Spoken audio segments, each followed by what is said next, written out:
ଅନେକ ଦିନ ତଳର କଥା। ଏକ ଘନ ଜଙ୍ଗଲରେ ଗୋଟେ ଚତୁର କିନ୍ତୁ ଡରୁଆ ଶିଆଳ ବସବାସ କରୁଥିଲା। ତାର ନାମ ଥିଲା ଗୋପାଳ।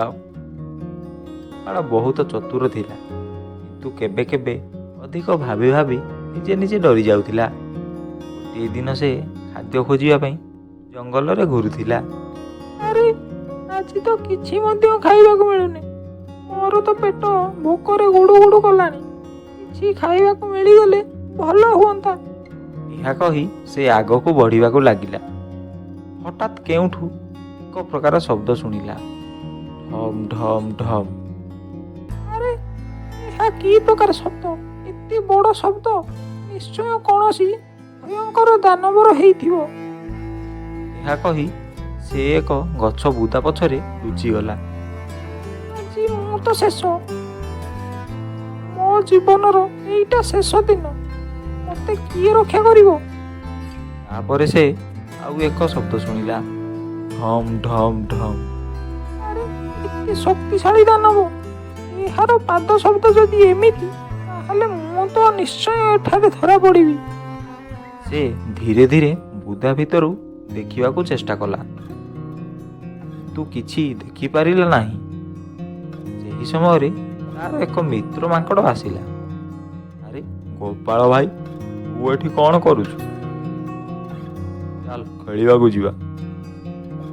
ଆରେ ଚୁପ୍ ଚୁପ୍, ଆଉ ଗୋଟେ ଶବ୍ଦ ମଧ୍ୟ କହନି। ଏଠାରେ ଦାନବ ଅଛି। କ'ଣ ଦାନବ? ଦାନବ କେଉଁଠି? ଆରେ ଶୁଣ, ଏହାର ଶବ୍ଦ ଆସୁଛି। ଢମ୍ ଢମ୍। ମାଙ୍କଡ଼ ଶବ୍ଦ ଶୁଣିଲା ଏବଂ ହସି କହିଲା, ଆରେ ମୂର୍ଖ, ଏହା କୌଣସି ଦାନବ ନୁହେଁ ରେ। ଚାଲ ଶବ୍ଦ କେଉଁଠୁ ଆସୁଛି ଦେଖିବାକୁ ଯିବା। ଆରେ ନା ନା, ମୁଁ ଯିବିନି। ମୁଁ ଏଠି ଭଲ ଅଛି। ତୁ ଯା, ଯଦି ଫେରିକି ଆସିବୁ ନାହିଁ, ତାହେଲେ ମୁଁ ତୋ ପାଇଁ ଦୁଃଖ କରିବି। ତୁ ବହୁତ ଡରୁଛୁ। ଚାଲ ମୁଁ ଆଗରେ ଯିବି, ତୁ ମୋ ପଛରେ ଆସ। ଦୁହେଁ ଧୀରେ ଧୀରେ ଶବ୍ଦ ଦିଗରେ ଗଲେ।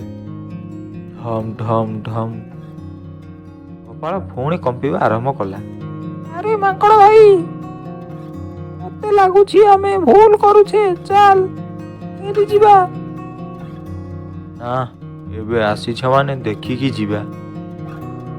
କିଛି ସମୟ ପରେ ସେମାନେ ଦୁହେଁ ଗୋଟେ ବଡ଼ ଖାଲି ଢୋଲ ପାଖରେ ପହଞ୍ଚିଲେ ଏବଂ ପବନ ଲାଗିଲେ ଢୋଲଟି ଗଛରେ ବାଡ଼େଇ ହୋଇ ଶବ୍ଦ ବାହାରୁଛି। ଗୋପାଳ ଆଶ୍ଚର୍ଯ୍ୟରେ ଦେଖିଲା। ଆରେ ଏହା ତ ଢୋଲ! ମୁଁ ଏତେ ଡରିଗଲି ଏହା ପାଇଁ। ମାଙ୍କଡ଼ ହସିକି କହିଲା, ହଁ, ତୁ ତ ଏହାକୁ ଦାନବ ବୋଲି ଭାବୁଥିଲୁ। ଗୋପାଳ ଲଜ୍ଜିତ କିନ୍ତୁ ହସିଦେଲା। ଏହା ତ ବହୁତ ମଜା ହେଲା।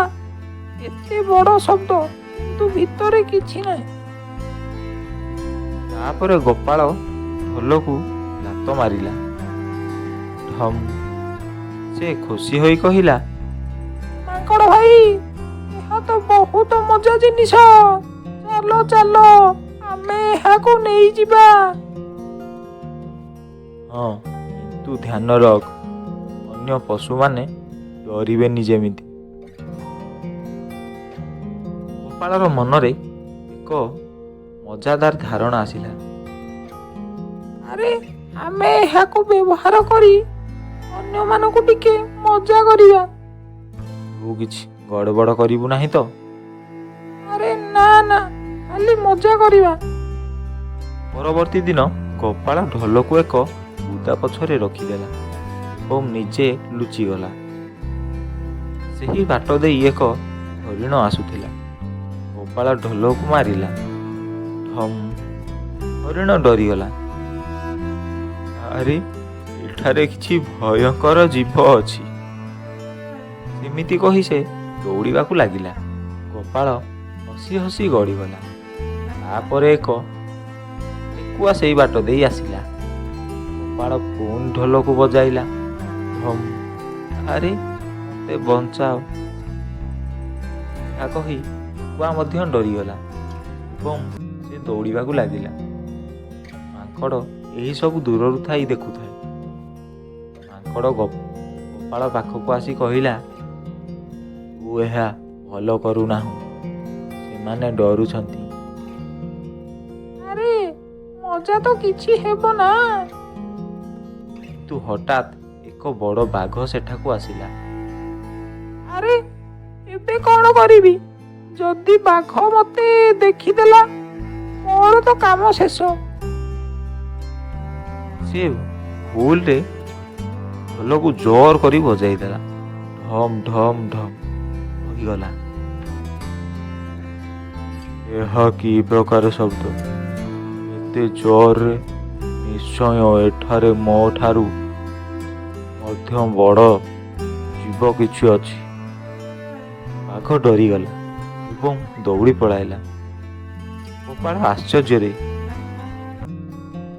ଇରେ ବାଘ ମଧ୍ୟ ଡରିଗଲା। ମାଙ୍କଡ଼ ହସିକି କହିଲା, ହେ ହେ, ଦେଖିଲୁ, ବଡ଼ ଶବ୍ଦ ସବୁକୁ ଡରାଏ, କିନ୍ତୁ ସତ୍ୟ କିଛି ନାହିଁ। ଆଜି ମୁଁ ବହୁତ କିଛି ଶିଖିଲି। ପ୍ରଥମେ ମୁଁ ନିଜେ ଡରିଗଲି, ପରେ ଅନ୍ୟମାନଙ୍କୁ ଡରାଇଲି, କିନ୍ତୁ ସତ୍ୟ ହେଉଛି ଏହା ଗୋଟେ ଖାଲି ଢୋଲ ମାତ୍ର। ଏଣୁ ଏବେ ମଧ୍ୟ ଶବ୍ଦ କିମ୍ବା ଦେଖିବାରୁ ଡରିବା ଠିକ୍ ନୁହେଁ।